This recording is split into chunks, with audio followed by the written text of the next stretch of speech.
सुप्रभात दोस्तों। इन खूबसूरत वादियों के बीच में मैं आपका होस्ट, आपका दोस्त, आपका हमसफर ज्योतिरूप चौधरी आप सभी का चुग वैली से हार्दिक स्वागत करता हूं। जैसे कि आप सभी को पता है, कल शाम को ही हम बॉमडिला से दिरांग की ओर निकल पड़े थे। हमें पता लगा दिरांग से कुछ ही दूर आगे एक गांव है जिसे चुग वैली के नाम से जाना जाता है। यहाँ कई सारे होमस्टे बने हुए हैं। उन्हीं में से एक होमस्टे में आकर हम रुके, जिस होमस्टे का नाम भी चुग वैली होमस्टे है।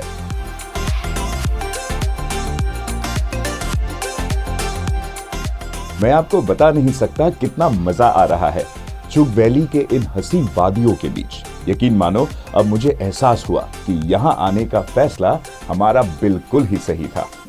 यहाँ हमने जिस होमस्टे में रात गुजारी, यकीन मानो हर एक सुविधा मौजूद थी। किसी तरह की कोई दिक्कत नहीं हुई। बड़ा अच्छा स्वागत हुआ हमारा यहाँ। रात्रि भोजन भी काफी शानदार रही। सुकून की नींद ली। यहाँ ठंड थी, मगर बॉमडिला के लोगों के मुताबिक काफी कम थी।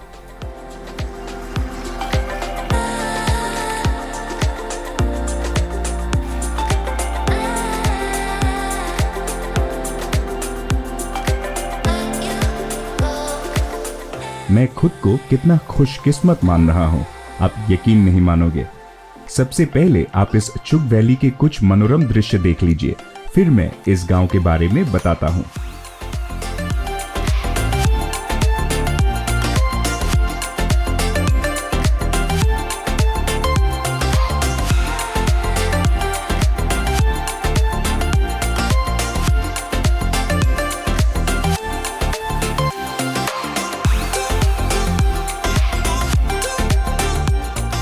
ये गांव लोकप्रिय है यहाँ की धान खेती के लिए।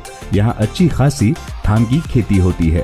धान के अलावा मक्के, अखरोट, कीवी, संतरे एवं सब्जियां की भी खेती हो जाती है।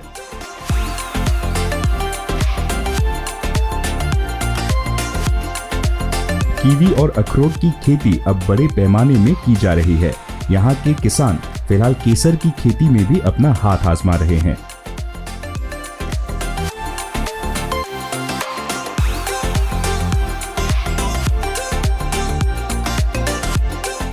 इसी गांव से सेठ फॉरेस्ट रिजर्व में पांडा भी पाए जाते हैं। पांडा के अलावा भालू, बाघ, हिरन जैसे अनेक जंगली जीव जंतु पाए जाते हैं।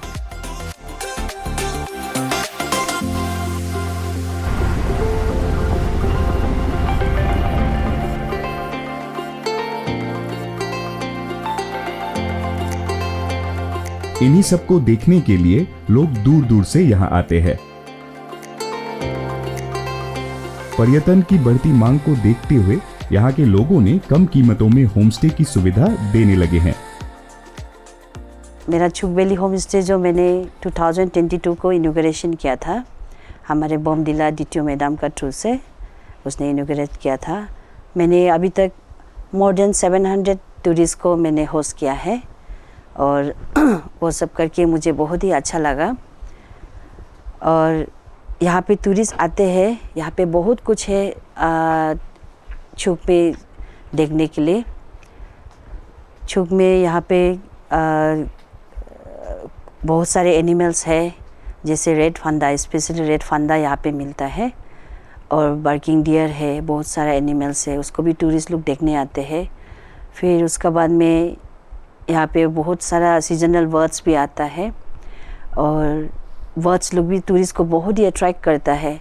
यहाँ पे सीजन में टूरिस्ट आते हैं बर्ड्स लोग को देखने। यहाँ पे बहुत ही फ्लोरा एंड फाउना जो बहुत ही रिच है।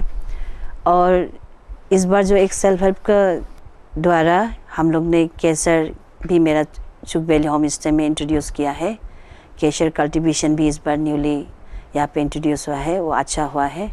और सिटाके मशरूम भी बहुत ही सक्सेसफुली यहाँ पे हो रहा है। आदमी का डिमांड रहता है, सिटाके मशरूम भी यहाँ पे हम लोग उगा रहा है। तो इसी तरह से धान होता है, मकई होता है, बाजरा होता है, बहुत सारा चीज़ यहाँ पे है। और वालनट कल्टीवेशन, जैसे मैंने अपना इसमें सराउंडिंग में वालनट कल्टीवेशन करके रखा है, 300 प्लांट्स लगाया है। फिर यहाँ पे कीवी प्लांटेशन भी होता है। बहुत सारा चीज़ यहाँ पे अच्छा है और टूरिस्ट के लिए बहुत पोटेंशियल जगह है ये जो।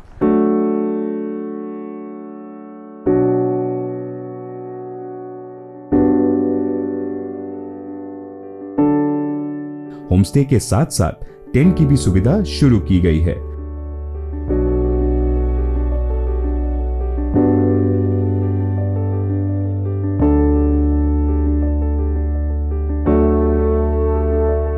यहाँ ट्री हाउस भी मिल जाएंगे जहां आप शान से रात गुजार सकते हैं।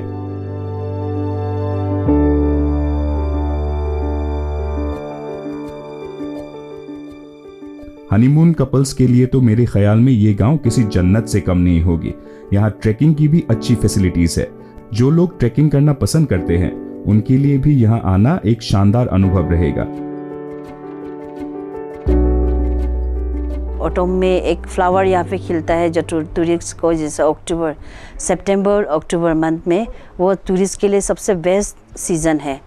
तो उसमें आप लोग आएगा तो टूरिस्ट आता है तो एक फ्लावर, पूरा सारा वैली जो एक फ्लावर से खिला रहता है, तो वो बहुत ही सुंदर एक सीनरी, अलग सुंदर सीनरी हो जाता है। उसके लिए टूरिस्ट बहुत सारा दूर से ही नहीं, यहाँ सामने का भी बहुत लोग यहाँ पे आते हैं। और फिर हो गया जून जुलाई का टाइम में यहाँ पे वाइल्ड ऑर्किड, जो पूरा जंगल, पूरा पेड़, जंगल का पेड़ में वाइल्ड ऑर्किड पूरा खिलते हैं, तो वो भी बहुत ही टूरिस्ट के लिए एक अट्रैक्शन प्लेस हो जाता है।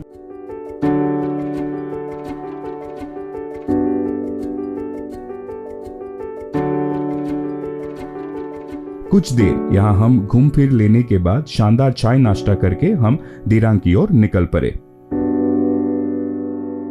शुक वैली से करीब 20 किलोमीटर हमें पीछे जाना होगा दिरांग टाउन की ओर।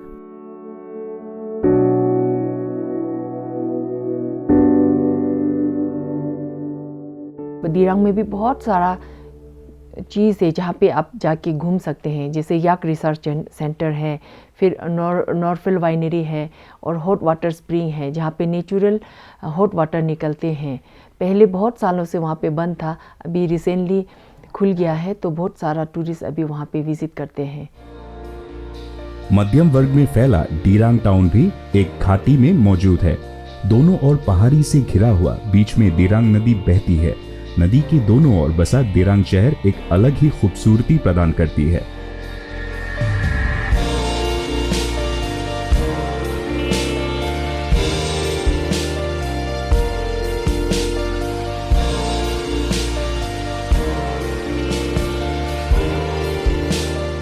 यहाँ ज्यादातर मोम्पा जनजाति के लोग रहते हैं, जिनका मुख्य धर्म बुद्धिज्म है।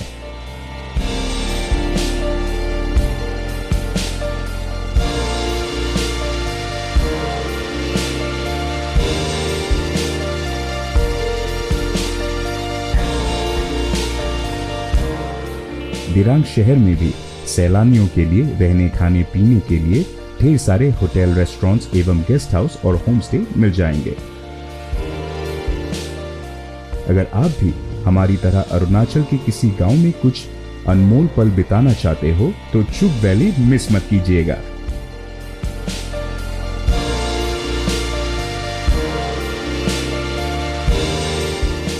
वेस्ट कामेंग में अगर टूरिस्ट आते हैं तो उनका रहने के लिए कोई प्रॉब्लम नहीं है। यहाँ पे बहुत सारे प्राइवेट होटल्स भी है, प्लस रजिस्टर्ड होम स्टेज जो डिपार्टमेंट ऑफ टूरिज़्म का अंदर रजिस्टर्ड किया है, 79 नंबर्स है।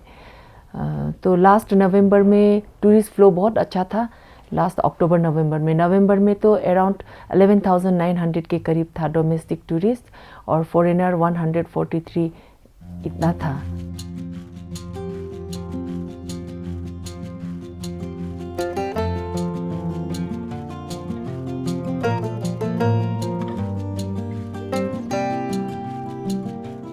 दिरांग में आकर अगर आप ठहरते हो तो सांगती वैली जाना मत भूलिएगा।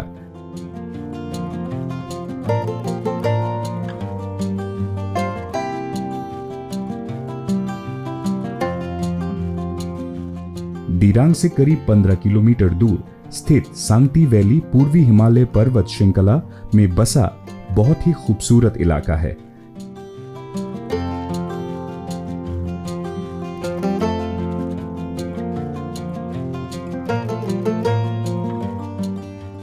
यहाँ से निकलती सांगती नदी आगे चलकर दिरांग नदी में मिलती है।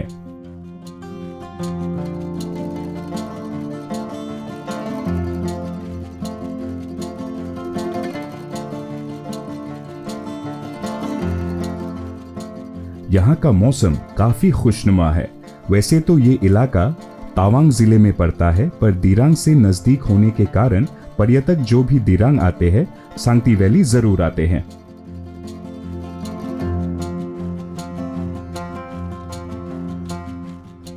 सर्दी के मौसम में यहाँ बर्फबारी भी होती है।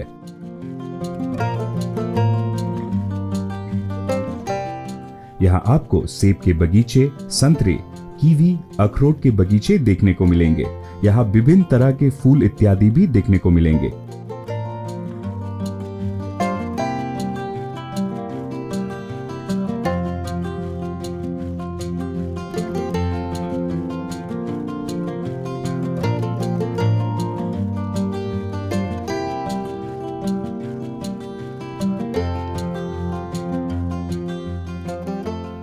दिरांग में एक ऐतिहासिक गांव भी मौजूद है जिसे थावांगझोंग के नाम से जाना जाता है।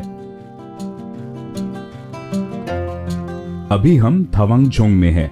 इस गांव को एक तिब्बत के राजा ने बसाया था जिनका नाम थावांग था।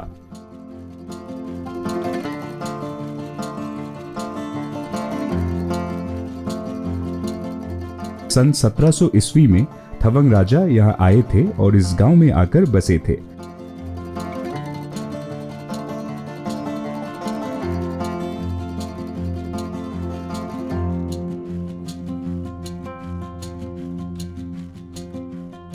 इस गांव में फिलहाल 300 के करीब लोग रहते हैं और करीब 50 घर है।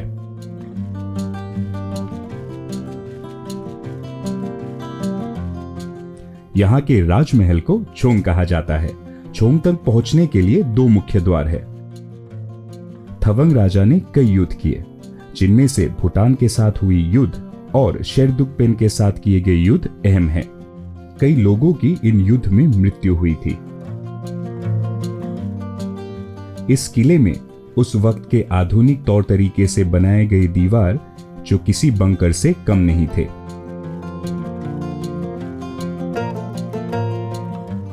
थावांग राजा ने काफी कुछ सोच विचार करके इस किले को बनाया था। फिलहाल इस गांव और किले को यूनेस्को द्वारा वर्ल्ड हेरिटेज साइट की घोषणा के लिए नॉमिनेट किया गया है।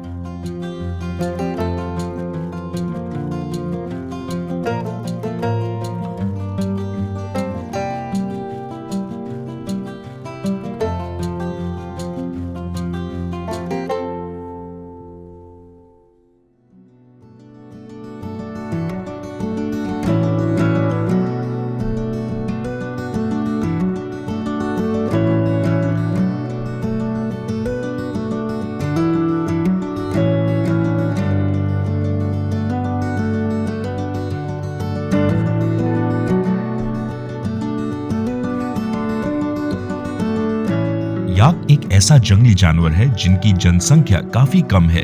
ये सिर्फ और सिर्फ ठंडे इलाकों में पाई जाने वाली जीव है जो बर्फीले पहाड़ों में रहना पसंद करता है।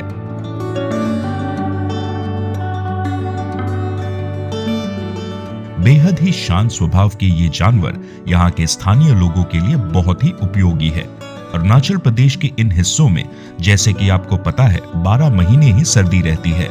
याक के अलावा अन्य जीव जंतुओं का विशेषकर सर्दियों में जीवित रहना जरा मुश्किल हो जाता है। इसलिए यहाँ के स्थानीय लोग याक को पशु के तौर पर रखना पसंद करते हैं।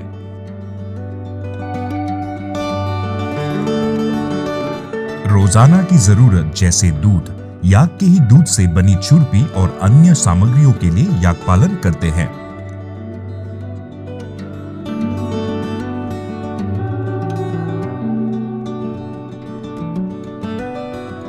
इनके बालों से गर्म कपड़े भी बनाए जाते हैं जिन्हें सर्दियों में पहना जाता है।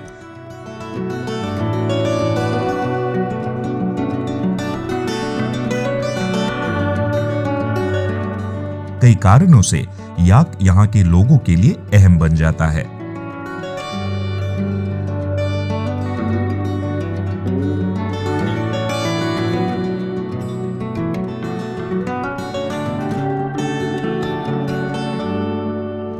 जैसे कि मैंने पहले ही आपको बताया है, याक एक जंगली जानवर है। इन्हें पशु के तौर पर घर पर रखना जरा मुश्किल काम है। इसीलिए सरकार ने दिरांग में सन 1979 में एक याक रिसर्च सेंटर की स्थापना की, जो एक अनोखा कदम था। शायद ही और कहीं होगा याक रिसर्च सेंटर।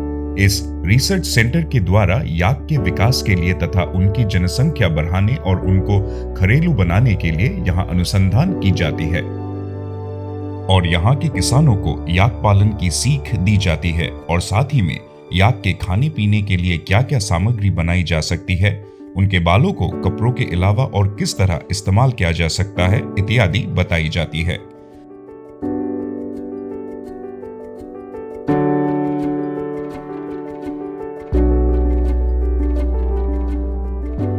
याक रिसर्च सेंटर सुनने में अनोखा लगता है और यहाँ के स्थानीय लोगों को काफी फायदा भी पहुंचा रहा है ये याक रिसर्च सेंटर।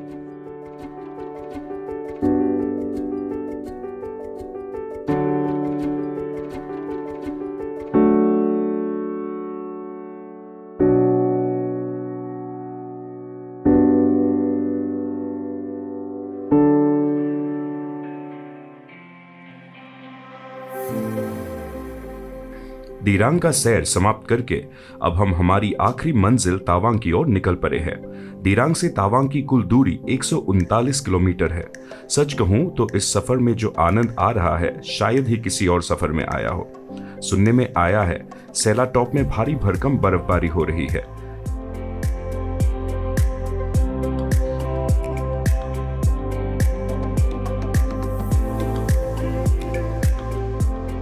थोड़ा सा डर मन में है क्योंकि बर्फ पड़ने पर, सड़कों में चिकनाई बढ़ने पर गाड़ियों की पहिए के फिसलने का संभावना बढ़ जाता है। पर मन में उत्साह भी काफी ज्यादा है बर्फबारी देखने की। तावांग आओ और बर्फबारी का मजा ना लो तो फिर क्या किया।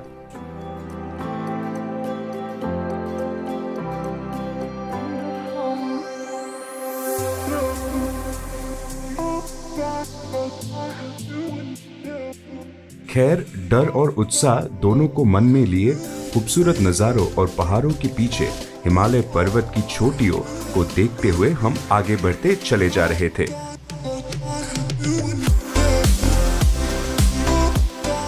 जैसे ही हम सेला पास की चढ़ाई पहुंचे, जिस बात का डर था वही हुआ। बर्फ के वजह से सड़कों में चिकनाई आ चुकी थी, पहिए फिसलने लगे थे। हमने थोड़ी देर विश्राम लेना सही समझा। किस्मत अच्छी थी हमारी, धूप खिली हुई थी।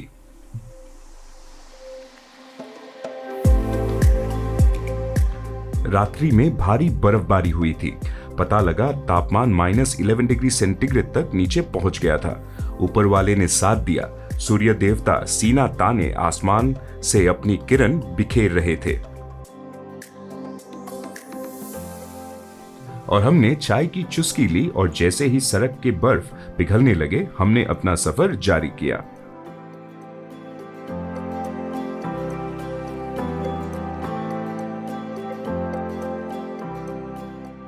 धीरे धीरे हमने चढ़ाई चढ़नी शुरू कर दी थी और जो नजारा हमारे सामने आती जा रही थी, यकीन मानो ऐसा लग रहा था जैसे हम कश्मीर या स्विट्जरलैंड की सैर कर रहे हैं।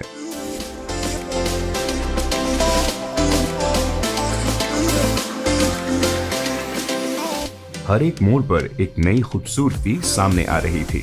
सड़कों के किनारे देवदार के घने पेड़, जिन पर बर्फ की चादर बिछी हुई थी।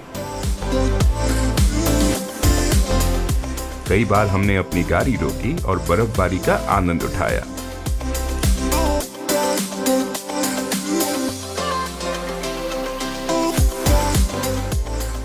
भारतीय सेना और सरकार द्वारा एक नया सुरंग भी बनाया जा रहा है, जो सेला टॉप को बाईपास करती हुई करीब 25-30 किलोमीटर का सफर घटाकर आपको तावांग ले जाएगी।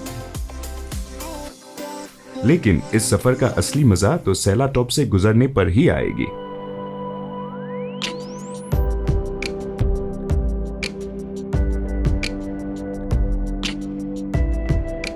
जितना ही हम सेला टॉप की ओर आगे बढ़ते जा रहे थे, उतनी ही बर्फ की चादरें मोटी नजर आ रही थी।